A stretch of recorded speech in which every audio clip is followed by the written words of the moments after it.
बंदी छोड़ सतगुरु रामपाल जी परमेश्वर जी की जय हो। परम पिता परमात्मा सारी सृष्टि के रचनहार कुल मालिक असंख्य ब्रह्मांडों के स्वामी जगत गुरु तीनों लोकों में प्रवेश करके सबका भरण पोषण करने वाले राजाधिराज आत्माधार नाथों के नाथ देवों के देव महादेव सर्वेश्वर महेश्वर मृत्युंजय अजरो अमर आदि अनादि सनातनी प्रभु जगत पिता जगदीश्वर श्री श्री 1008 की उपाधि के वास्तविक अधिकारी अकाल मूरत शब्द स्वरूपी राम वासुदेव सर्वगतम ब्रह्म परम पूज्य प्रथम पूज्य परम संत परम पुरुष परम धनी परम दयालु सत्य कबीर हक्का कबीर अल्लाहू अकबर बाखबर अल्लाह ताला जगत के तारणहार जगत के मुक्तिदाता जगत के जगन्नाथ हारे के सहारे हिंदुओं के राम मुसलमानों के अल्लाह सिखों के वाहिगुरु ईसाइयों के मसीह दया के सागर दयानिधि करुणा के सागर करुणानिधि स्वयंभू परिभू संकट मोचन कष्ट हरण मंगल करण दुख भंजन अविगत कबीर निर्विकार निर्विषम परमात्मा अलय अलेख सतगुरु आदि अनादि सतगुरु असली मर्यादा पुरुषोत्तम असली राम असली कृष्ण असली घनश्याम असली मुरारी राजाओं के राजा महाराजाओं के महाराजा शहंशाहों के शहंशाह सम्राटों के सम्राट भगवानों के भगवान अल्लाहों के अल्लाह प्रभुओं के प्रभु मसीहाओं के मसीह सच्चे वाहिगुरु बाबाओं के बाबा पीरों के पीर सेठों के सेठ जगत सेठ सावड़सा सेठ सर्वगुण संपन्न अनंत कोटि कलाओं के स्वामी अनंत कोटि ब्रह्मांडों के नायक योगियों में महायोगी ध्यानियों में महाध्यानी सिद्धों में परम सिद्ध ज्ञानियों में तत्वज्ञानी ब्रह्म ज्ञानी महाज्ञानी परम ज्ञानी सर्वश्रेष्ठ ज्ञानी विज्ञानी युवा कबीर समर्थ कबीर असमवात अमित ओझा सच्चे रहनुमा करीम अल्लाह सुभान अल्लाह दुनिया के अंतिम पैगंबर 8 सितंबर 1951 से गांव धनाना जिला सोनीपत हरियाणा भारतवर्ष की पावन भूमि पे प्रकट रियल कल्कि भगवान श्री नारायण साकार हरि श्री बाबा साहिब शब्द स्वरूपी राम संत श्रोमणी सतगुरु रामपाल जी परमेश्वर जी के चरण कमल में साध संगति से जुड़े हुए देश विदेश से आप और हम सभी सत्सेवक भाई बहनों का अनंत कोटि दंडवत प्रणाम। सत्साई भाई और बहनों, दया पूज्य गुरुदेव भगवान की सारी सृष्टि के रचनहार की सतगुरु रामपाल जी परमेश्वर जी की जिनके विशेष आशीर्वाद से शुभ आशीर्वाद से आप और हम सभी सत्सेवक भाई बहन साध संगति से जुड़कर अपनी आत्मा के कल्याणार्थ हेतु गुरुदेव के तत्व ज्ञान को आधार बनाकर भक्ति मार्ग पर अपने मोक्ष के लिए निरंतर आगे की ओर बढ़ रहे हैं। भाई और बहनों, पूज्य गुरुदेव जी के कर कमल से लिखित पवित्र पुस्तक मुक्ति बोध के ऊपर वीडियो बनाने की श्रृंखला जारी है। इसी श्रृंखला में आज हमारा ये 17वें नंबर का वीडियो है। आज के वीडियो में गुरुदेव भगवान ने इस पुस्तक में सेऊ शम्मन की कथा और अब्राहिम सुल्तान की कथा को शामिल किया है, परंतु इस कथा को आप और हम सभी सत्सेवक भाई बहन कबीर सागर के सरलार्थ के दौरान जो वीडियो बने थे उन वीडियो में बहुत अच्छे से कर चुके हैं, देख चुके हैं, समझ चुके हैं। इसलिए आज हम केवल सेऊ शम्मन से संबंधित जो आदरणीय गरीबदास जी के ग्रंथ साहिब में वाणियाँ हैं, केवल हम उन अमर वाणियों को पढ़ेंगे। उसके बाद हम सीधा मीराबाई की कथा के ऊपर आगे बढ़ेंगे। तो भाई और बहनों, शुरुआत करते हैं पूज्य गुरुदेव जी के आशीर्वाद से। पवित्र ग्रंथ मुक्ति बोध पेज नंबर 142 सेऊ यानी शिव तथा शम्मन की कथा अचला के अंग की वाणी नंबर 148 190 में है। अचला के अंग से वाणी नंबर 148 से 190। गरीब सम्मन के सतगुरु गए संग फरीद कमाल सतटोहन को उतरे हो सतगुरु अबदाल। यानी एक समय कबीर परमेश्वर सतगुरु रामपाल जी भगवान आज से लगभग 550-600 वर्ष पहले अपने भगत शम्मन के घर पर गए और साथ में अपने 2 शिष्य कमाल और शेख फरीद को भी ले लिया। गरीब सम्मन ने की पूछिया अनका कहो विचार सतगुरु आए पाहू ने क्या दीजे जो नार।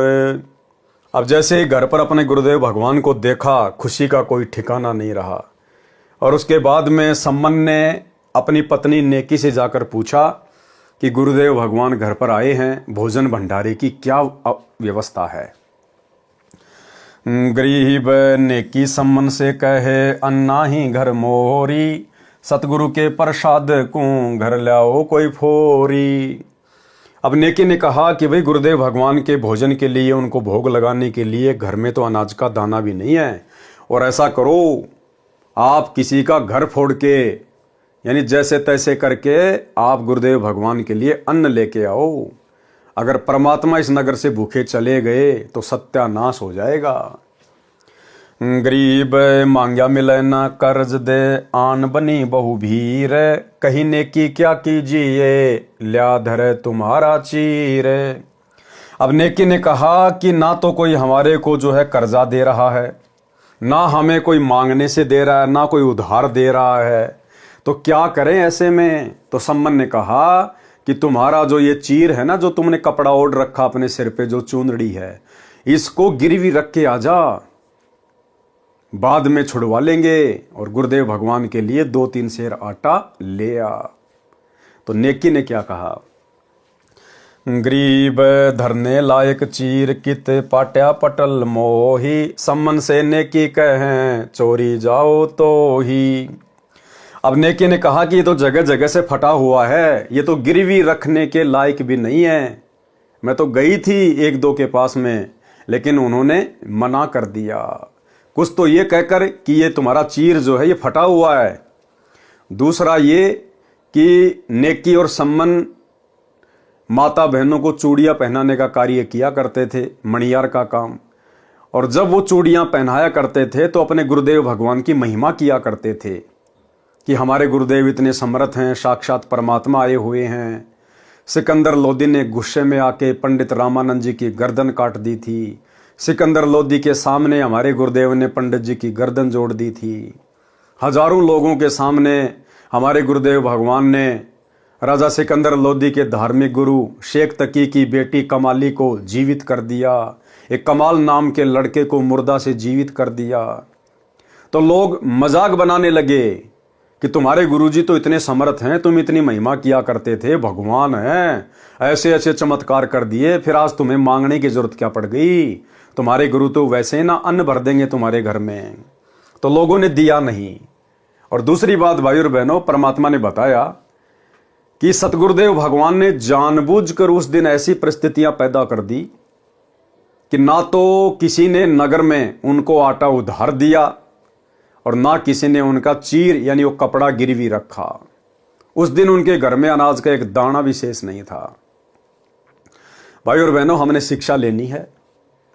ऐसी परिस्थितियां कभी कभार आप और हमारे सामने भी प्रकट होंगी। जरूरी नहीं है कि इस प्रकार से हमारे घर में अन्न ना हो। अन्य कोई भी परिस्थिति परमात्मा पैदा कर सकता है।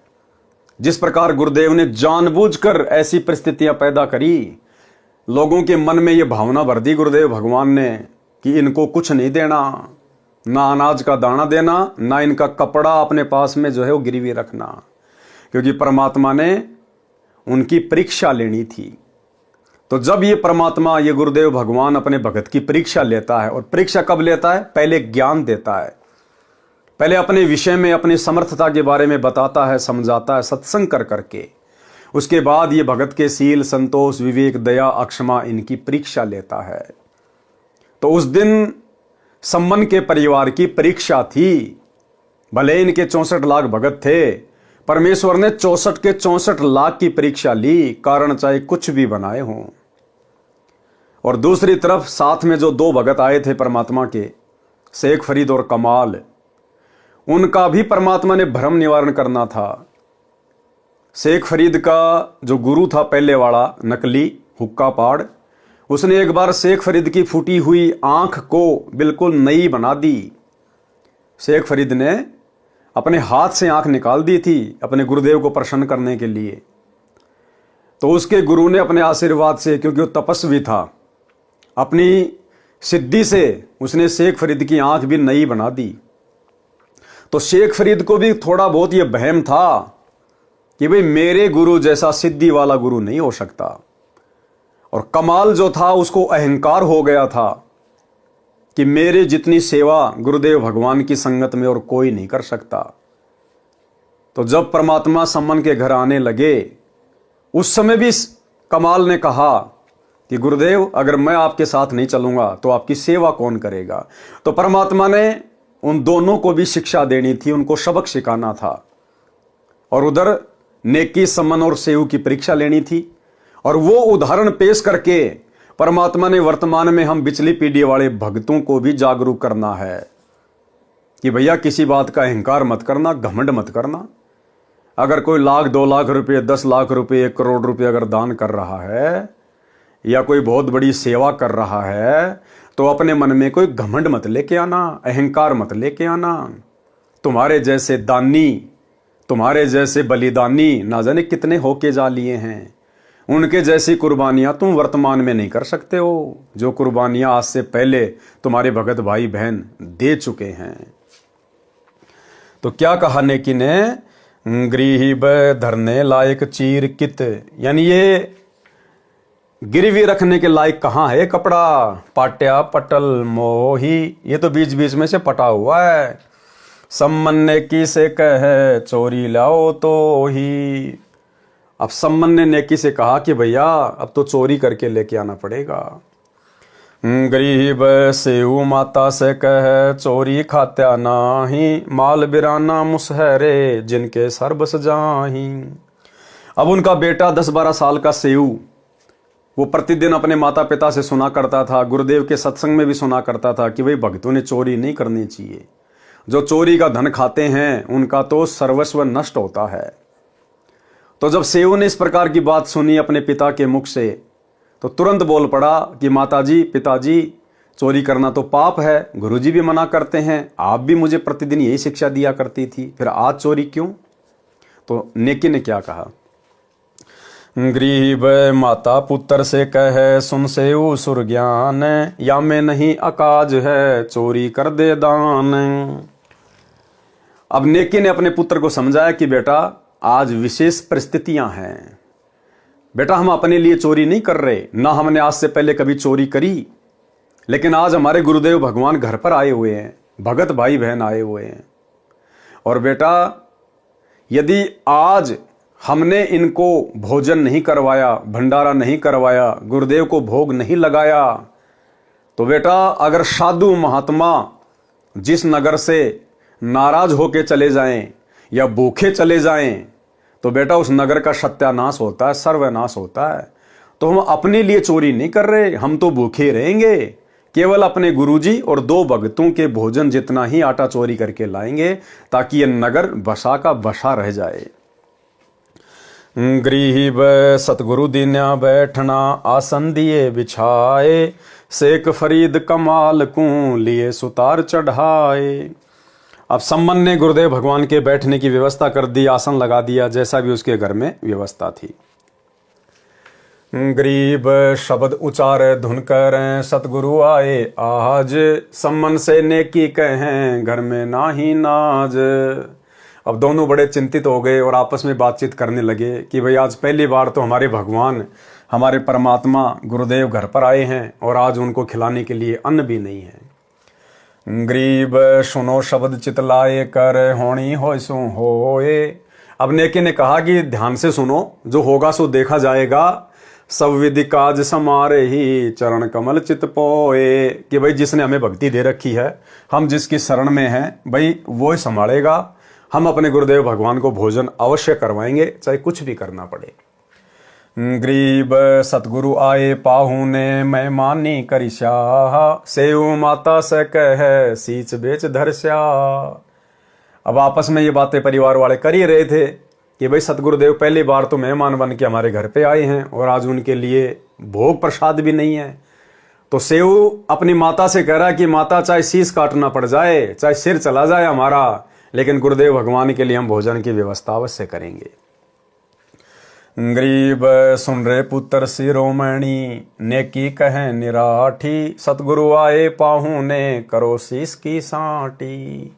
अब नेकी ने कहा कि बेटा आज गुरुदेव भगवान हमारे घर पे आए हैं और बेटा जैसे तैसे आज हमने अपने परमात्मा के भोजन के लिए व्यवस्था करनी है, चाहे शीश क्यों ना देना पड़े। यानी परमात्मा ने ऐसी भावना भर दी उनके अंदर कि आज हम अपने गुरुदेव भगवान के लिए कुछ भी करेंगे, क्योंकि भाई और बहनों, परमात्मा जब भगत की परीक्षा लेता है तो कुम्हार की तरह नीचे हाथ भी रखता है और ऊपर से चोट मारता है। गरीब शेख फरीद कमाल को बोले वचन सुशील, सम्मन से सतगुरु कहें भोजन की क्या ढील। यानी सम्मन से गुरुदेव भगवान ने कहा कि भाई भोजन में ढील क्यों हो रही है, भाई सम्मन भोजन की क्या व्यवस्था है। और उधर से शेख फरीद और कमाल ने भी यही कहा कि भाई भोजन की क्या व्यवस्था है, गुरुदेव भगवान को भूखा रखोगे क्या। गरीब सतगुरु से सम्मन कहें करो ध्यान स्नान, भोजन पाक सिलाए स्या उगमे ते ही भान। अब सम्मन ने बड़ी आधीनी से, बड़े प्रेम से अपने गुरुदेव भगवान से कहा, क्योंकि सम्मन को पता था कि महापुरुष संकेतों की भाषा समझ जाते हैं।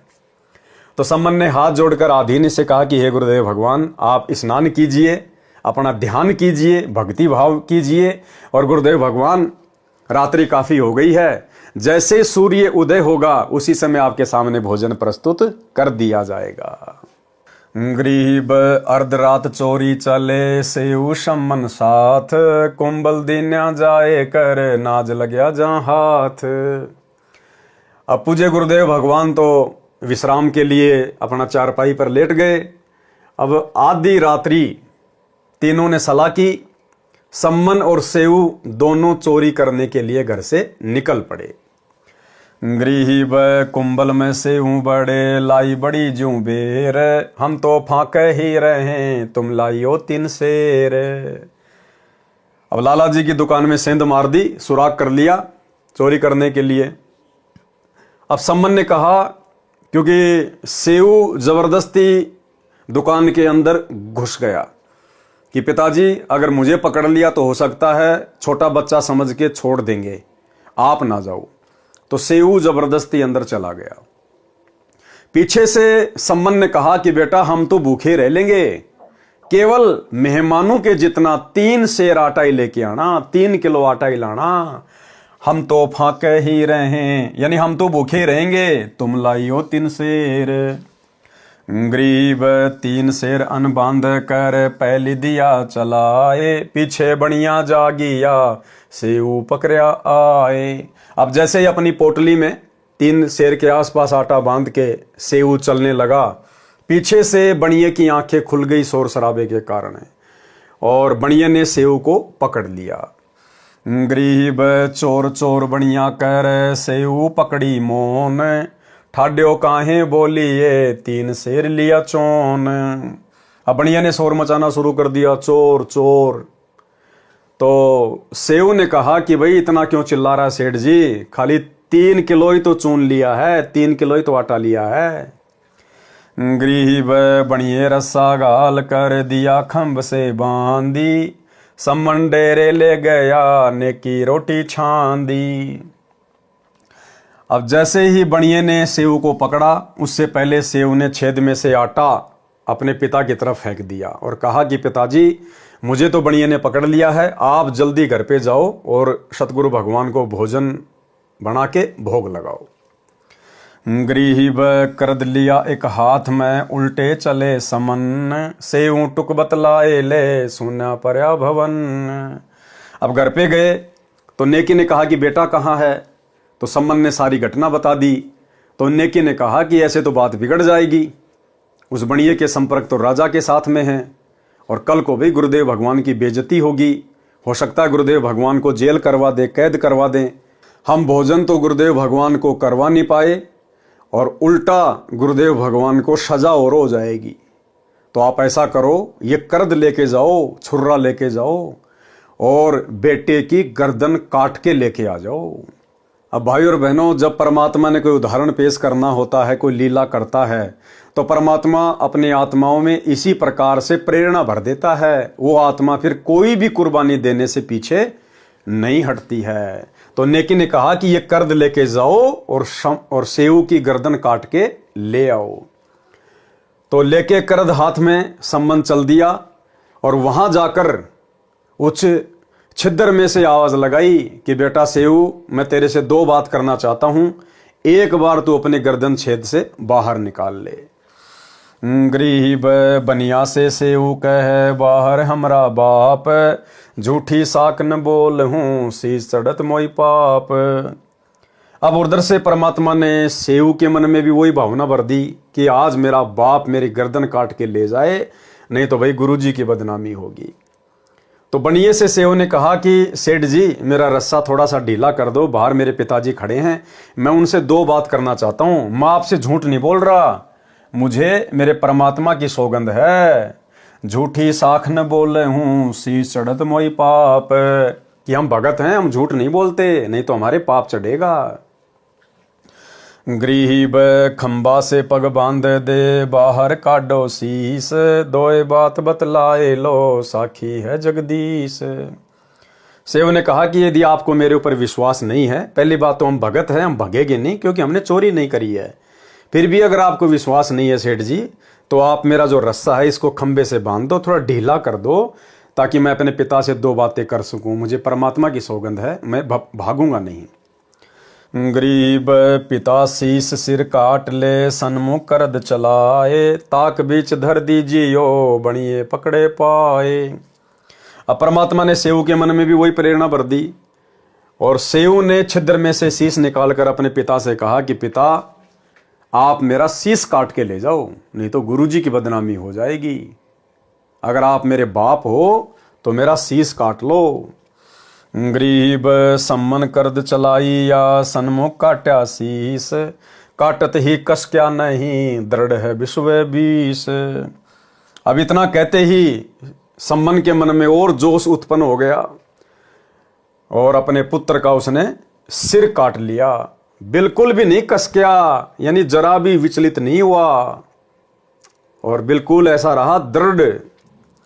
गरीब शीस काट घर ले गया ताक बीच धर दीन, नेकी करे रसोई या ज्ञान ध्यान परवीन। अब देखो भाई और बहनों, अपने बेटे के शीस की कुर्बानी तो राजा मोर ध्वज ने भी दी थी। राजा और रानी दोनों ने अपने बेटे को ताम्र ध्वज को आरे से काट दिया था, लेकिन उन्होंने काटा कब? जब साधु ने, श्री कृष्ण जी जो संत रूप में थे, साधु रूप में थे, उन्होंने आदेश दिया तब अपने पुत्र का सिर काटा। और एक कुर्बानी सम्मन ने भी दी, नेकी ने भी दी। इन्होंने कहा नहीं कि अपने बेटे का सिर काट। इसलिए सेऊ सम्मन और नेकी की जो कुर्बानी है वो मोर ध्वज और उसके पुत्र ताम्र ध्वज से लाखों गुना बढ़ के है, लाखों गुना बढ़ के। आने वाले समय में भक्ति इतिहास में जो भक्ति योगी चल चुका है, गुरुदेव भगवान के द्वारा शुरू कर दिया गया है, यथार्थ 13वां कबीर पंथ, जो हजारों लाखों साल चलेगा। इस आने वाले समय में इस पृथ्वी पर ताम्र ध्वज और मोर ध्वज की कथा नहीं, जब जब अपने गुरु के लिए कुर्बानी की बात आएगी, बलिदान की बात आएगी, तो सेऊ सम्मन और नेकी की कथा चला करेगी। सेऊ सम्मन और नेकी की कथा। गरीब शीस काट घर ले गया ताक बीच धर दीन, नेकी करे रसोई या ज्ञान ध्यान परवीन। अब उधर से सम्मन अपने बेटे का सिर काट के घर पर ले गया और अलमारी में जाके रख दिया, और नेकी गुरुदेव भगवान के लिए भोजन भंडारा बनाने लग गई। महसूस भी नहीं होने दे रही कि हमारे पुत्र का शीश कट गया है। गरीब सम्मन ते नेकी करी सेऊ का सिर काट, तंदे ही कित डारी या फेरा करियो हाथ। अब नेकी ने कहा कि आप वापस जाकर और जो नीचे का धड़ है, शरीर है, वो भी उठा कर ले आओ। उसको बढ़िया अपने घर पे नहीं रखेगा। अब उसको डर हो जाएगा कि ये हत्या का मुकदमा कहीं मेरे ऊपर ना लग जाए, तो वो कहीं बाहर फेंक के आएगा। आप बेटे का नीचे का शरीर भी ले आओ। गरीब छह दोने परोसिया सतगुरु पुरुष कबीर, सेऊ बोले ताक मैं हूं दामनगीर। अब भोजन भंडारा बना दिया, गुरुदेव को भोग लगाने के लिए उनको आमंत्रित कर दिया, और नेकी और सम्मन ने 3 दोनों में यानी 3 थालियों में भोजन परोस दिया, एक गुरुदेव भगवान का और 2 अन्य भक्तों का। तो गुरुदेव ने कहा कि भाई 3 में नहीं, 6 में परोसो, 6 में, 3 हम और 3 तुम मिल बैठ के भोजन खाएंगे। लेकिन उन्होंने केवल 3 में परोसा। गरीब सम्मन सतगुरु से कहे, सेऊ आया नाही, देही तो सुनी धरी, सीसता के माही। अब ज्यादा विनय करने से उन्होंने 5 थालियों में भोजन परोस दिया, 1 थाली फिर भी नहीं परोसी। उनको पता था कि लड़का तो मर चुका है, अब वो कहां से आएगा। तो उन्होंने 5 थालियों में भोजन परोस दिया गुरुदेव भगवान के सामने। गरीब सम्मन से सतगुरु कहे, सेऊ आया नाही, देही तो सुनी धरी, सीसता के माही।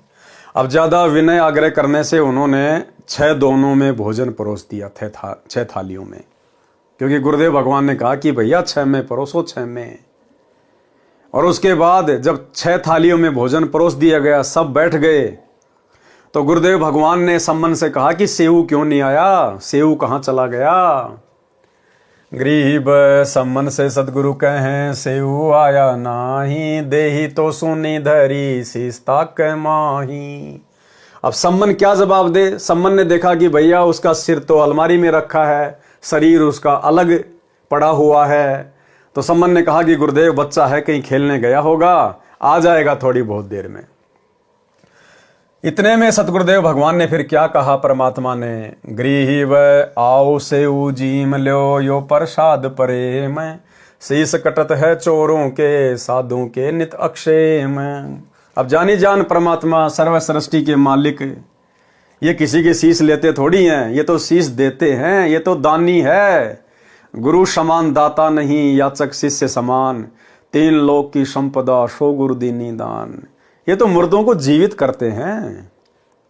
इतने में गुरुदेव भगवान ने आवाज लगाई कि भाई सेऊ आजा, भाई भोजन भंडारा तैयार है, परमात्मा का प्रसाद बन के तैयार है, आजा।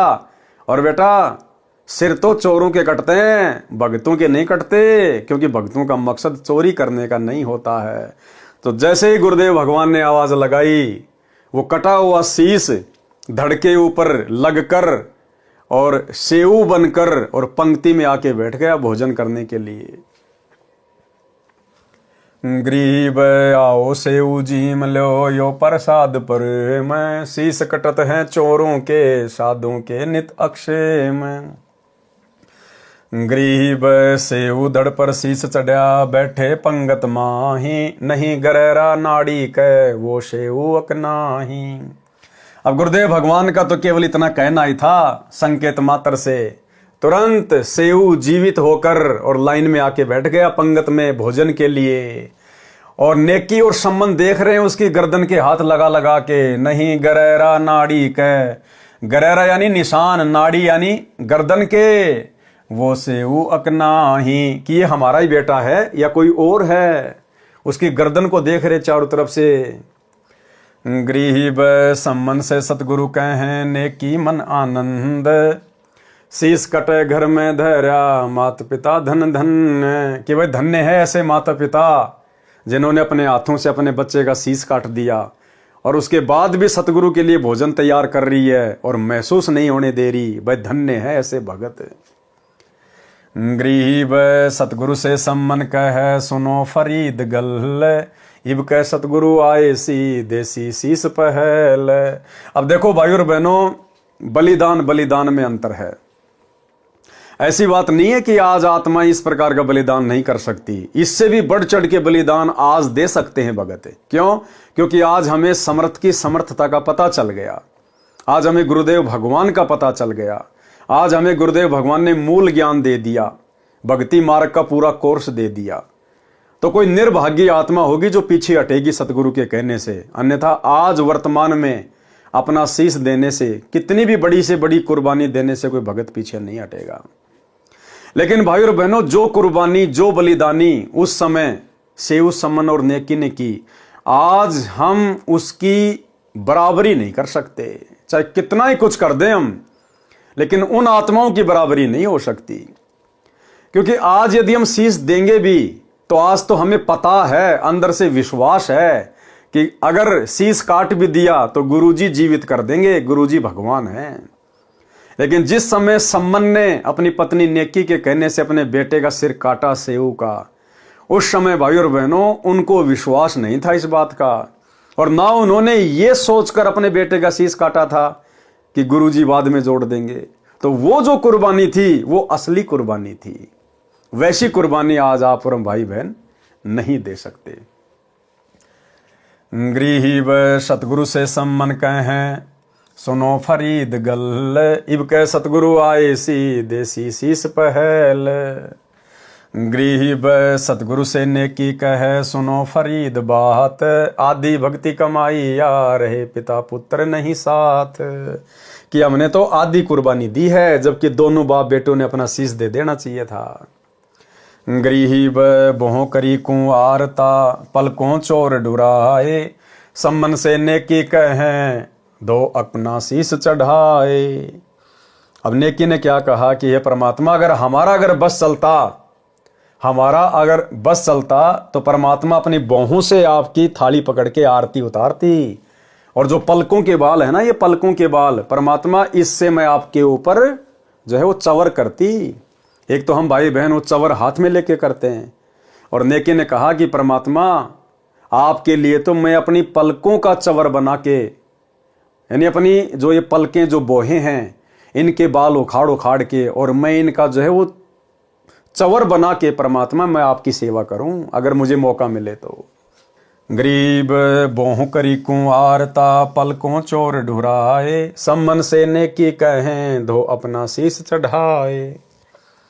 गरीब कह कबीर का माल से सुनो फरीद फेर, सम्मन के घर सांच है इत मत लाओ बेर। कहे कबीर कमाल से सुनो फरीद फेर, परमात्मा ने दोनों भक्तों को कहा कि भैया इन भक्तों की बराबरी नहीं हो सकती, इनके घर तो साक्षात परमात्मा है। गरीब कहे कबीर कमाल स्यों सुनो फरीद यार, सम्मन के घर सांच हैं ये धर हैं शीश उतार।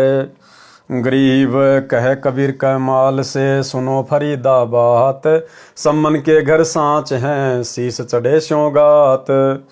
गरीब कहे कबीर कमाल से सुनो फरीदा सेन, सम्मन के घर सांच हैं ये बोले आदू बैन। गरीब कहे कबीर कमाल से सुनो फरीदा ख्याल, सम्मन के घर सांच हैं ये कीजिए नजर निहाल।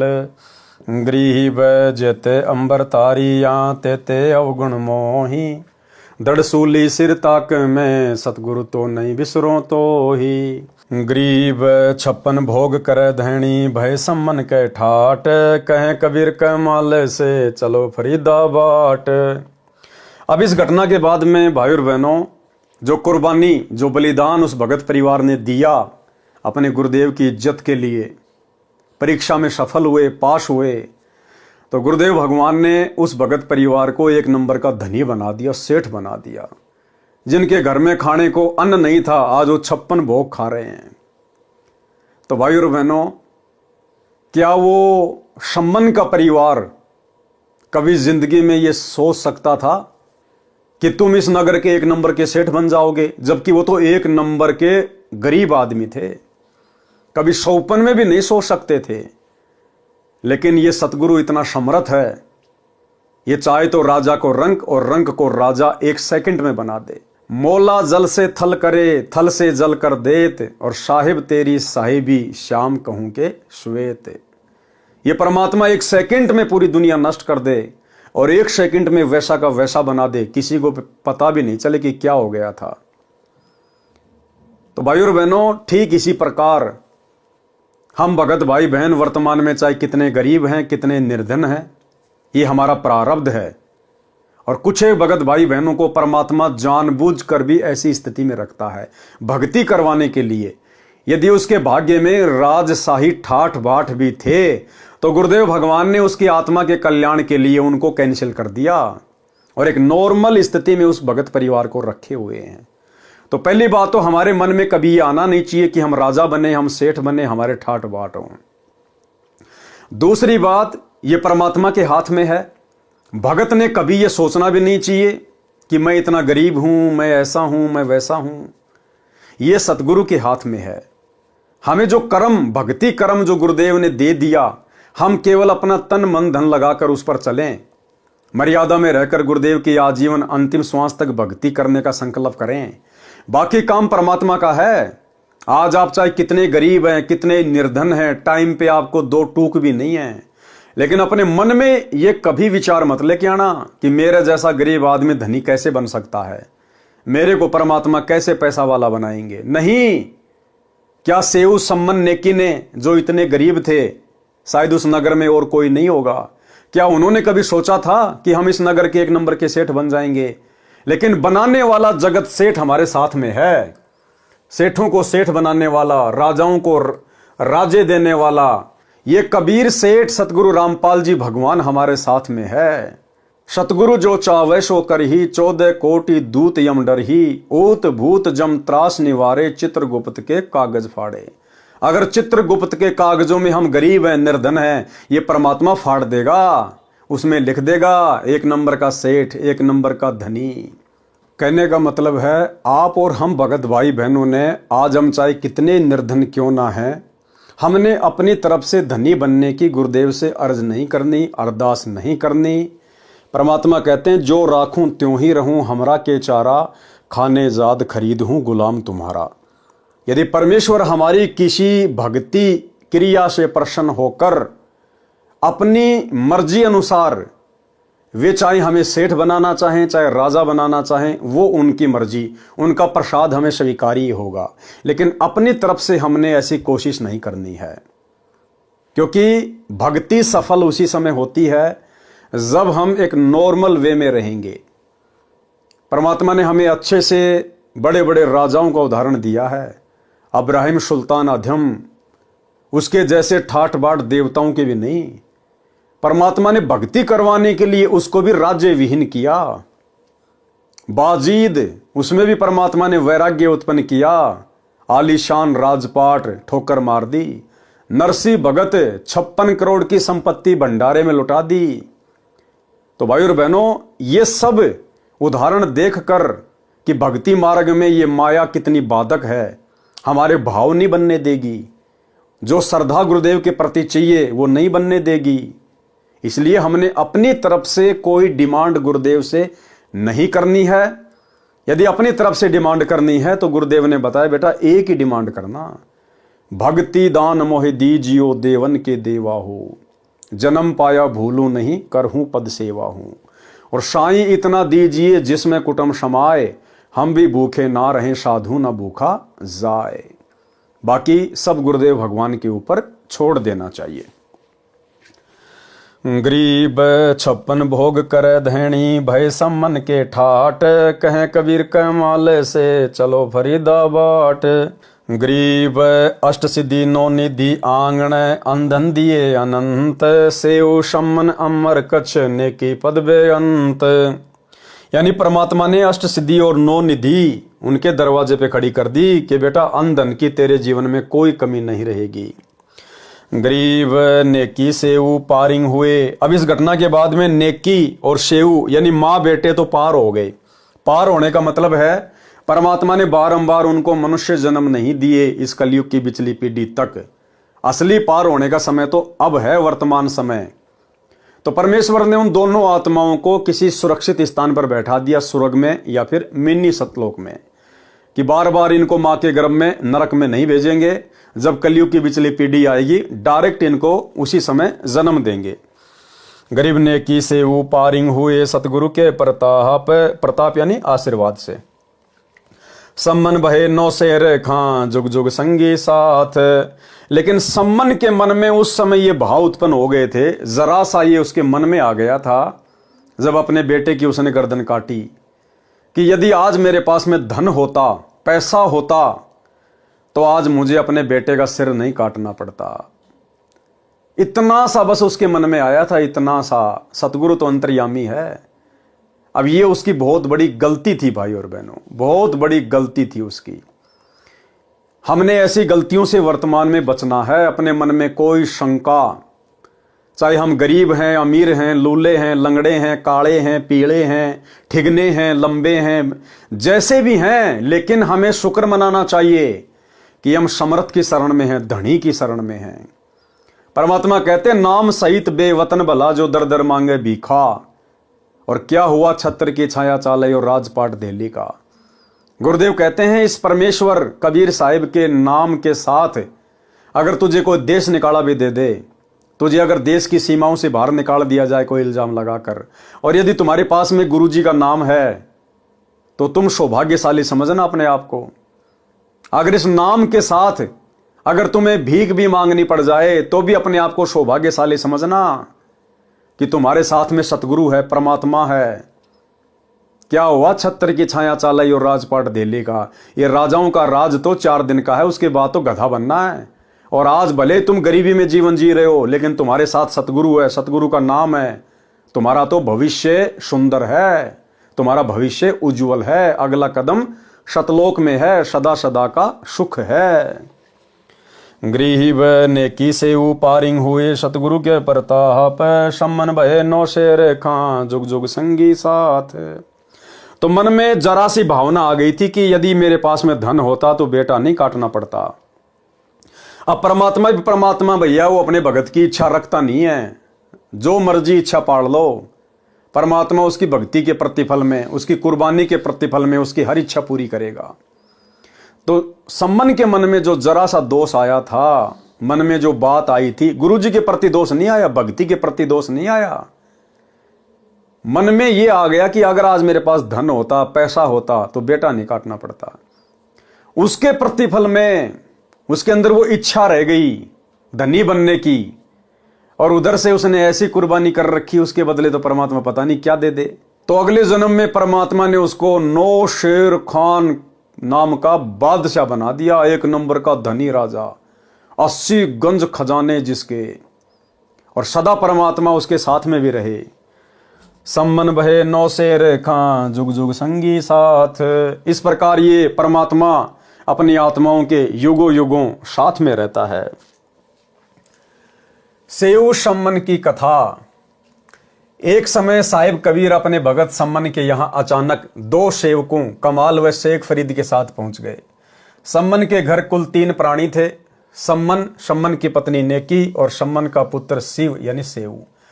भगत सम्मन इतना गरीब था कि कई बार अन्न भी घर पर नहीं होता था, सारा परिवार भूखा सो जाया करता था।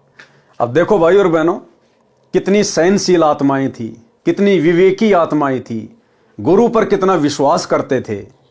कई बार तो भूखे भी सो जाते थे, लेकिन कभी अपने गुरु के प्रति मन में कोई दोष नहीं आया, कभी भक्ति छोड़ने का मन में नहीं आया कि काहे की भक्ति है, इससे पहले तो हम देवी देवताओं की भक्ति करते थे, वो ही अच्छी थी, हमारे को भूखा तो नहीं सोना पड़ता था। सतगुरु से उपदेश लेने के बाद तो ऐसे ऐसे दिन देखने पड़ रहे हैं। आज का भगत तो मन में 100 विक्षेप पैदा कर ले, 100, लेकिन उस समय उन आत्माओं ने अपने गुरु जी के प्रति मन में विक्षेप तक पैदा नहीं किया। और कैसा निर्धन भगत है भाई और बहनों, इसको कहते हैं समदृष्टि। सतगुरु के लक्षण 4 बखाना। प्रथम वेद शास्त्र को ज्ञाना, दूजे हरि भक्ति मन कर्म वचन वाणी, तीजे समदृष्टि जानी, चौथे वेद विधि सब कर्मा, ये 4 गुण गुरु गुण जाना मर्मा। यानी ये 4 लक्षण बताएं सच्चे गुरु के। तो जो सच्चा गुरु होता है वो समदृष्टि भी होता है। अब बताओ, उस समय गुरुदेव भगवान के तो बड़े बड़े सेठ भी भगत थे। जब दिल्ली का राजा सिकंदर लोदी उनका शिष्य था, तो बहुत बड़े बड़े लोग भी उनके भगत थे, उनके शिष्य थे। लेकिन परमात्मा ने किस भगत के घर को चुना? सबसे निर्धन भगत के घर को। तो ये परमात्मा समदृष्टि है। हमने अपने मन में कभी ये दोष पैदा नहीं करना कि गुरुजी तो बड़े बड़े भक्तों के साथ में रहते हैं, बड़े बड़े भक्तों के साथ में गुरुजी रहते होंगे, गुरुजी का ध्यान तो अपने बड़े बड़े भक्तों की तरफ होगा। ये समदृष्टि परमात्मा है, वही काशी वाला जुला है वर्तमान में जो सतगुरु रामपाल जी भगवान है। और समदृष्टि क्या होता आने वाले समय में दिखाएगा ये परमात्मा। ये मौका सबको देता है, जैसे राजा सिकंदर लोदी को भी मौका दिया परमात्मा ने, वीर सिंह बघेल को मौका दिया, बिजली खां पठान को मौका दिया, और मौका फिर परमात्मा ने अपने निर्धन भगत, सांसारिक धन से निर्धन था, भक्ति का तो सेठ था, अपने सांसारिक धन से निर्धन भगत सेव संबंध और नेकी को भी दिया। तो भाई और बहनों, हमारे मन में कभी भी ये विचार नहीं आने चाहिए गुरुदेव भगवान के प्रति। ये समदृष्टि परमात्मा है, ये अपनी आत्मा देखता है, ये सांसारिक धन दौलत संपत्ति राजपाट नहीं देखता। ये अपनी सभी आत्माओं को समान रूप से प्यार करता है, एक नजर से देखता है ये परमात्मा। सारा परिवार भूखा सो जाता था, आज वही दिन था। भगत सम्मन ने अपने गुरुदेव कबीर साहब से पूछा कि साहब खाने का विचार बताएं, खाना कब खाओगे? कबीर साहब ने कहा कि भाई भूख लगी है, भोजन बनाओ। सम्मन अंदर घर में जाकर अपनी पत्नी नेकी से बोला कि अपने घर अपने गुरुदेव भगवान आए। कौन आए घर पे? गुरुदेव भगवान आए हैं, गुरुदेव भगवान, क्योंकि गुरु भगवान ही होता है। अब भाई और बहनों, सम्मन ने तो, नेकी ने तो अपने गुरु जी को भगवान मान लिया, लेकिन आज आप और हम नहीं मान पा रहे। आज सत्सेवक भाई बहनों को छोड़कर सतलोक आश्रमों से जुड़े हुए 90% भगत भाई बहन अपने गुरुजी को भगवान नहीं मानते। हाँ, बोलते रोजाना हैं, मेरे गुरुदेव भगवान दियो काट काल की फांसी, रोजाना संध्या आरती में बोलते हैं, लेकिन उनको अंदर से इस बात का भी ज्ञान नहीं है कि हमारे गुरुदेव स्वयं भगवान हैं। भगवान कौन? कबीर जी। हृदय से नहीं मानते, विश्वास नहीं है। और परमात्मा कहते हैं क्या होत हरि नाम से जो मन में ना ही विश्वास। अगर तेरे अंदर विश्वास नहीं है, तेरे भीतरले में अगर विश्वास नहीं है कि तेरा गुरु ही कबीर है, तो क्या फायदा उस भक्ति का? 2 कौड़ी की भक्ति है, फिर 2 कौड़ी की। तो रोजाना भाई बहन चिल्लाते हैं संध्या आरती में, मेरे गुरुदेव भगवान दियो काट काल की फांसी, लेकिन जब गुरु को भगवान मानने की बात आती है तो फेल हो जाते हैं। फिर जून के महीने में वो दाढ़ी मूछ वाली कबीर जी के समझे जाने वाली नकली मुर्दा फोटो को भगवान मान के उसका प्रकट दिवस मना लेते हैं। तो भाई और बहनों, ये दोगलापन है, और ये दोगलापन भक्ति में ज्यादा दिन नहीं चलेगा। तो क्या कहा? नेकी से बोला कि अपने घर गुरुदेव भगवान आए हैं, जल्दी से भोजन तैयार करो। तब नेकी ने कहा कि घर पर अन्न का एक दाना भी नहीं है। सम्मन ने कहा पड़ोस वालों से उधार मांग लाओ। नेकी ने कहा कि मैं मांगने गई थी, लेकिन किसी ने भी उधार आटा नहीं दिया। उन्होंने आटा होते हुए भी जानबूझकर नहीं दिया, आटा होते हुए भी जानबूझकर नहीं दिया, क्योंकि सतगुरु ने परीक्षा लेनी थी। सतगुरु ने जानबूझकर ऐसी परिस्थितियां पैदा करनी थी। यानी जब ये परमात्मा अपने भक्तों की परीक्षा लेता है, तो भाई और बहनों, परमात्मा ऐसी ही परिस्थितियां भगत के सामने पैदा कर देता है। अभी हिसार जेल से जो 73 नंबर की ऑडियो आई है, विशेष संदेश, उसमें परमात्मा ने हल्का सा जिक्र किया है सेव समन की कथा का। और गुरुदेव ने कहा कि सतगुरु ने उस परिवार की ऐसी परिस्थितियां पैदा कर दी जानबूझ के, उनको मांगने से भी आटा नहीं मिला। यानी उस दिन नगर से आटा ना मिलना उनके भाग्य में नहीं था, लेकिन सतगुरु ने जानबूझ के परिस्थितियां पैदा कर दी, ऐसा माहौल बना दिया गुरुदेव ने। आपने कथा सुनी है परमात्मा की अमरवाणी में, सेव और सम्मन और नेकी कितने हैंड टू माउथ थे, लेकिन समर्थ की शरण प्राप्त हो चुकी थी और उनके अंदर जो गुण थे वो भगत वाले थे। परमात्मा उनके घर जाते हैं, वहां जाने का उद्देश्य यही था कि इनके कर्म बनवा दूं, और ऐसी परिस्थिति पैदा कर दी परमात्मा ने, और ऐसी परिस्थिति पैदा कर दी परमात्मा ने, और ऐसी परिस्थिति पैदा कर दी परमात्मा ने कि उनके पास कोई विकल्प नहीं बचा। और किस लिए? कि हमारे गुरु जी की बेइज्जती ना हो जाए। पहली बार घर आए और कुछ खाना तो खिला नहीं पाए, ये और जुल्म हो जाएगा, गांव के राजा लोग बेइज्जती करेंगे, मारेंगे। तो लड़के तक भी काटने कोई देर नहीं लाई, लेकिन समर्थ कोई बालक थोड़ा ही था। उन्होंने इसलिए नहीं किया था कि गुरु जी आ रहे इसलिए जिंदा कर देंगे, इसलिए नहीं मारा था, लेकिन परिस्थिति ऐसी हो गई। तो ठीक इसी प्रकार भाई और बहनों, यदि भक्ति करते करते भी आप और हमारे सामने भी इस प्रकार की परिस्थितियां पैदा हो जाएं, तो हमने बुद्धि विवेक से काम लेना है, मन में दोष नहीं पाड़ना, नहीं तो बनी बनाई भक्ति का सत्यानाश हो जाएगा। ऐसी विशेष परिस्थितियों में तो आप और हम भगत भाई बहनों ने विशेष तौर पर सतर्क हो जाना चाहिए। इन उदाहरणों को देखकर ये कथाएं हमें यही तो शिक्षा देती हैं कि जब कभी हम धर्म संकट की स्थिति में आ जाएं, तो हमने इन कथाओं का सहारा लेना है कि अवश्य मेरा गुरु मेरी परीक्षा ले रहा है, और जब गुरु परीक्षा लेता है तो गुरु की नजर पल पल अपने शिष्य पे होती है, उस भगत परिवार पे होती है। तो ऐसी स्थिति में तो हमें और ज्यादा दृढ़ होना चाहिए, गुरु की भक्ति पर सचेत हो जाना चाहिए कि काल कोई मर्यादा ना तोड़वा दे, कोई गलती ना करवा दे। उन्होंने आटा होते हुए भी जानबूझ कर नहीं दिया और कह रहे हैं कि आज तुम्हारे घर तुम्हारे गुरुजी आए हैं, तुम कहा करते थे कि हमारे गुरुजी भगवान हैं, आपके गुरुजी भगवान है तो तुम्हें मांगने की आवश्यकता क्यों पड़ी। ठीक इसी प्रकार ये जो युग परिवर्तन का समय चल रहा है, वर्तमान समय 2024 2028 युग परिवर्तन का समय है। ना जाने क्या क्या विषम परिस्थितियां पैदा होंगी, देश दुनिया में क्या क्या घटनाएं घटेंगी, और उस समय भाई और बहनों भले हमारे सामने भी ऐसी नौबत क्यों ना आन पड़े, भूखमरी की, अकाल की, हमने किसी के आगे कटोरा लेके हाथ नहीं फैलाना, भले भूखे मर जाएंगे, समर्थ की शरण में है, भूखा मरने देगा नहीं, लेकिन हमारी परीक्षा होगी।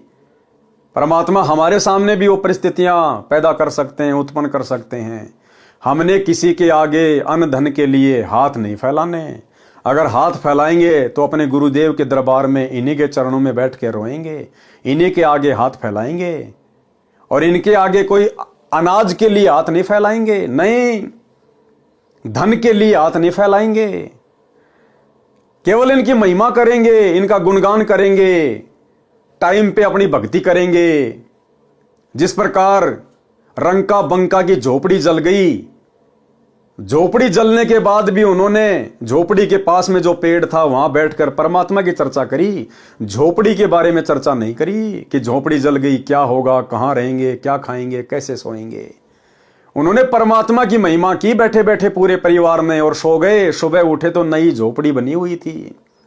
तो इसी प्रकार भाई और बहनों, आने वाले समय में देश दुनिया में जो विकट विकट भयंकर परिस्थितियां पैदा होंगी, वो चाहे किसी भी प्रकार की हों, युद्ध, महायुद्ध, गृह युद्ध, अतिवृष्टि, अनावृष्टि, ओलावृष्टि, महामारियां, बाढ़, भूकंप, कुछ भी, और हमारे सामने चाहे कैसी भी परिस्थितियां क्यों ना हो, हमने अन्न और धन के लिए गुरु से अरदास नहीं करनी, अपने प्राणों की रक्षा के लिए गुरुदेव से अर्ज नहीं करनी, वो काम तो गुरुदेव का है। हमने अर्ज करनी है कि हे गुरुदेव, मेरी भक्ति में कोई बाधा ना हो, हे परमात्मा मेरे तीनों समय की आरती में कोई बाधा उत्पन्न ना हो, हे परमात्मा आपके सत्संग सुनने में कोई रोड़ा बीच में ना अड़ जाए। केवल ये अरदास करनी है, उनके शब्द गाने हैं, उनके सत्संग सुनने हैं, ये होती है गुरु महिमा। बाकी काम फिर सतगुरु का है, फिर अपने आप संभालेगा। तुम कहा करते थे कि हमारे गुरुजी भगवान हैं, आपके गुरुजी भगवान है तो तुम्हें मांगने की आवश्यकता क्यों पड़ी, यही भर देंगे तुम्हारे घर को, आदि आदि कहकर मजाक करने लगे। सम्मन ने कहा लाओ आपका चीर गिरवी रखकर 3 सेर आटा ले आता हूं। नेकी ने कहा कि यह चीर फटा हुआ है, इसे कोई गिरवी नहीं रखता। सम्मन सोच में पड़ जाता है और अपने दुर्भाग्य को कोसते हुए कहता है कि मैं कितना अभागा हूं, आज घर भगवान आए हैं और मैं उनको भोजन भी नहीं करवा सकता। एक कोने में जाके बेचारा रोने लग गया कि मैं कितना अभागा हूं, आज मेरे घर पर मेरे भगवान आए हैं और मैं उनको भोग भी नहीं लगा पा रहा। गुरुजी में दोष नहीं देखा, गुरुजी की भक्ति में दोष नहीं देखा, अपने आप को कोसा। ये होते हैं अच्छी आत्माओं के लक्षण। हे परमात्मा, ऐसे पापी प्राणी को पृथ्वी पर क्यों भेजा? मैं इतना नीच रहा हूंगा कि पिछले जन्म में कोई पुण्य नहीं किया, अब सतगुरु को क्या मुंह दिखाऊं? ये कहकर अंदर कोठे में जाकर फूट फूट कर रोने लगा। तब उसकी पत्नी नेकी कहने लगी कि हिम्मत करो, रो मत, परमात्मा आए हैं। क्या कहा नेकी ने? परमात्मा आए हैं। जबकि कौन थे? उनके गुरुजी थे। गुरुजी को क्या कहा? परमात्मा, परमेश्वर आए हैं। इन्हें ठेस पहुंचेगी, सोचेंगे कि हमारे आने से तंग आकर रो रहा है। सम्मन चुप हुआ। फिर नेकी ने कहा आज रात्रि में दोनों पिता पुत्र जाकर 3 सेर यानी 3 किलोग्राम आटा चुरा कर लाना केवल संतों व भक्तों के लिए। तब लड़का सेऊ बोला, माँ गुरुजी कहते हैं चोरी करना पाप है, फिर आप भी मुझे शिक्षा दिया करती कि बेटा कभी चोरी नहीं करनी चाहिए, जो चोरी करते हैं उनका सर्वनाश होता है। आज आप ये क्या कह रही हो माँ, क्या हम पाप करेंगे माँ? अपना भजन नष्ट हो जाएगा माँ, हम 84 लाख योनियों में कष्ट पाएंगे, ऐसा मत कहो माँ, आपको मेरी कसम। तब नेकी ने कहा, पुत्र तुम ठीक कह रहे हो, चोरी करना पाप है, परंतु पुत्र हम अपने लिए नहीं बल्कि संतों के लिए करेंगे। जिस नगर में निर्वाह किया है इसकी रक्षा के लिए चोरी करेंगे। नेकी ने कहा, बेटा ये नगर के लोग अपने से बहुत चिढ़ते हैं, हमने इनको कहा था कि हमारे गुरुदेव कबीर साहिब पूर्ण परमात्मा पृथ्वी पर आए हुए हैं। हमारे गुरुदेव कबीर साहिब पूर्ण परमात्मा पृथ्वी पर आए हुए हैं। भाई और बहनों, हमने गुरु को परमात्मा मानना पड़ेगा क्योंकि गुरु परमात्मा ही होते हैं। इन्होंने एक मृतक गऊ तथा उसके बच्चे को जीवित कर दिया था, जिसके टुकड़े सिकंदर लोदी ने करवाए थे। एक लड़के तथा एक लड़की को जीवित कर दिया। सिकंदर लोदी राजा का जलन का रोग समाप्त कर दिया तथा श्री स्वामी रामानंद जी कबीर साहिब जी के गुरुदेव को सिकंदर लोदी ने तलवार से कत्ल कर दिया था, वे भी कबीर साहिब ने जीवित कर दिए थे। इस बात का ये नगर वाले मजाक कर रहे हैं और कहते हैं कि आपके गुरु कबीर जी तो भगवान हैं, तुम्हारे घर को भी अन्न से भर देंगे, फिर क्यों आटे के लिए घर घर डोलती फिरती हो। ठीक इसी प्रकार भाई और बहनों, हमारे सामने चाहे आने वाले युग परिवर्तन के दौर में या वैसे भी सतगुरु की परीक्षार्थ चाहे कैसी भी विषम परिस्थितियां प्रकट क्यों ना हो जाएं, हमने अन्न धन के लिए किसी के आगे हाथ नहीं फैलाने हैं, क्योंकि हमारे गुरु समर्थ हैं, भर देंगे। और दुनिया के घरों को इन्होंने तो भर रखा है। अरे तीनों लोकों में प्रवेश करके रोजाना सबका भरण पोषण कौन कर रहे हैं? यही गुरुदेव भगवान कर रहे हैं, यही कबीर भगवान कर रहा है। राजाओं को राज, सेठों को सेठ, इन्हीं गुरुदेव भगवान ने दिया हुआ है। और एक छोटा सा सत्संग हमारे विश्वास के लिए, जिसमें गुरुदेव भगवान ने कह रखा है कि यदि आने वाले समय में कभी ऐसी परिस्थिति प्रकट हो गई तो अगर तुम्हारे घर में 2 दाने होंगे, सुबह मटका भरा हुआ मिलेगा, मटका भरा हुआ। परमात्मा किसी चीज के भरोसे अपने भक्तों को नहीं रहने देगा, इसलिए हम भक्तों ने अंततः अंतिम श्वास तक अपने गुरुदेव भगवान पर विश्वास रखना है।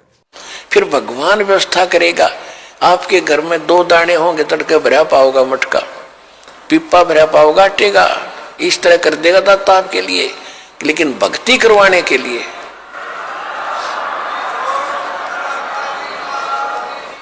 ये उनकी करेगा जो भक्ति करेंगे, और जो बकवाद चाहोगे वो अपना करते रहियो।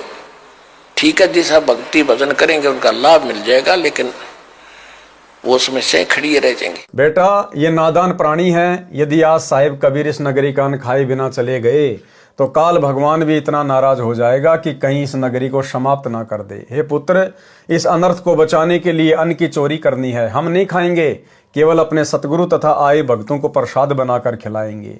ये कहकर नेकी की आंखों में आंसू भराए और कहा, पुत्र नाटियो मत, अर्थात मना मत करना। तब अपनी माँ की आंखों के आंसू पोंछता हुआ लड़का सेऊ कहने लगा, माँ रो मत, आपका पुत्र सेऊ आपके आदेश का पालन करेगा। माँ आप तो बहुत अच्छी हो न। अर्धरात्रि के समय दोनों पिता पुत्र चोरी करने के लिए चल दिए। एक सेठ की दुकान की दीवार में छिद्र किया। सम्मन ने कहा कि पुत्र मैं अंदर जाता हूं, यदि कोई व्यक्ति आ जाए तो धीरे से कह देना, मैं बाहर आटा पकड़ा दूंगा और लेकर भाग जाना। तब सेऊ ने कहा कि नहीं पिताजी, मैं अंदर जाऊंगा, यदि मैं पकड़ा भी गया तो बच्चा समझकर माफ कर दिया जाऊंगा। सम्मन ने कहा, पुत्र यदि आपको पकड़कर मार दिया तो मैं और तेरी माँ कैसे जीवित रहेंगे? सेऊ प्रार्थना करता हुआ छिद्र द्वार से अंदर दुकान में प्रवेश कर गया। तब सम्मन ने कहा, पुत्र केवल 3 सेर आटा लाना, अधिक नहीं। लड़का सेऊ लगभग 3 सेर आटा अपनी फटी पुरानी चादर में बांधकर चलने लगा तो अंधेरे में तराजू के पलड़े पर पैर रख गया। जोरदार आवाज हुई जिससे दुकानदार जाग गया और सेऊ को चोर चोर करके पकड़ लिया और रस्से से बांध दिया। इससे पहले सेऊ ने वह चादर में बंधा हुआ आटा उस छिद्र से बाहर फेंक दिया और कहा, पिताजी मुझे सेठ ने पकड़ लिया है, आप आटा ले जाओ और सतगुरु व भक्तों को भोजन करवाना, मेरी चिंता मत करना। आटा लेकर सम्मन घर पर गया तो सेऊ को न पाकर नेकी ने पूछा, लड़का कहाँ है? सम्मन ने कहा, उसे सेठ जी ने पकड़कर थंब से बांध दिया। तब नेकी ने कहा कि आप वापस जाओ, लड़के सेऊ का सिर काट लाओ, नहीं तो लड़के को पहचान कर अपने घर पर लाएंगे। फिर सतगुरु को देखकर नगर वाले कहेंगे कि ये हैं जो चोरी करवाते हैं। हो सकता है सतगुरुदेव को परेशान करें, हम पापी प्राणी अपने दाता को भोजन के स्थान पर कैद न दिखा दें। ये कहकर माँ अपने बेटे का सिर काटने के लिए अपने पति से कह रही है, वह भी गुरुदेव जी के लिए। सम्मन ने हाथ में करद लंबा छुर्रा लिया तथा दुकान पर जाकर कहा, बेटा एक बार गर्दन बाहर निकाल, कुछ जरूरी बातें करनी हैं, कल तो हम नहीं मिल पाएंगे, हो सकता है ये आपको मरवा दें। तब सेऊ उस सेठ यानी बनिए से कहता है कि सेठ जी बाहर मेरा बाप खड़ा है, कोई ज़रूरी बात करना चाहता है, कृपया करके मेरे रस्से को इतना ढीला कर दो कि मेरी गर्दन छिद्र से बाहर निकल जाए। तब सेठ ने उसकी बात को स्वीकार करके रस्सा इतना ढीला कर दिया कि गर्दन आसानी से बाहर निकल गई। तब सेऊ ने कहा कि पिताजी मेरी गर्दन काट दो, यदि आप मेरी गर्दन नहीं काटोगे तो आप मेरे पिता नहीं हो। मेरे को पहचान कर घर तक सेठ पहुंचेगा, राजा तक इसकी पहुंच है, ये अपने गुरुदेव को मरवा देगा। पिताजी हम क्या मुख दिखाएंगे? सम्मन ने एकदम कर्द मारी और सिर काट कर घर ले गया। सेठ ने लड़के का कत्ल हुआ देखकर उसके शव को घसीटकर साथ ही एक पजावा ईंटें पकाने का भट्टा था उस खंडर में डाल गया।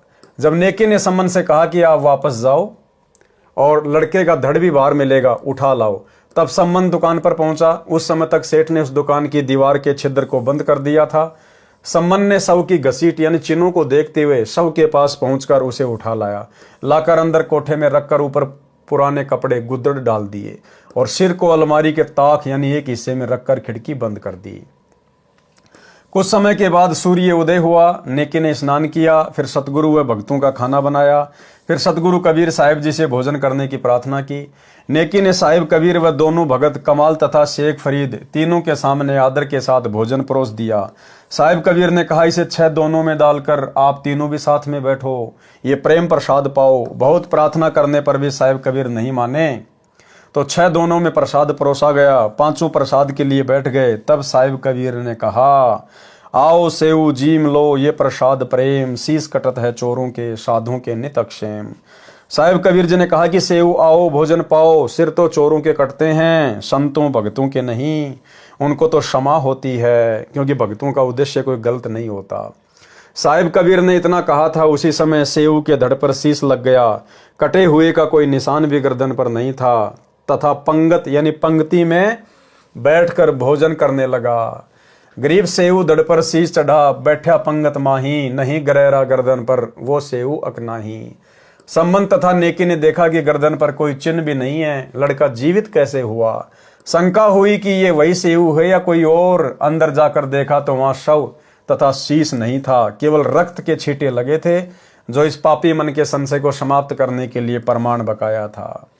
ऐसी ऐसी बहुत लीलाएं साहिब कबीर ने की, जिनसे यह स्वयं सिद्ध है कि यही पूर्ण परमात्मा है। सामवेद संख्या नंबर 822 तथा ऋग्वेद मंडल 10 सूक्त 161 मंत्र 2 में कहा है कि कबीर देव अपने विधिवत साधक साथी की आयु बढ़ा देता है। तो भाइयों और बहनों, आज के वीडियो में हम केवल इतना ही लेंगे। आज के वीडियो में गुरुदेव भगवान ने सेऊ सम्मन और नेकी की कथा को शामिल किया था।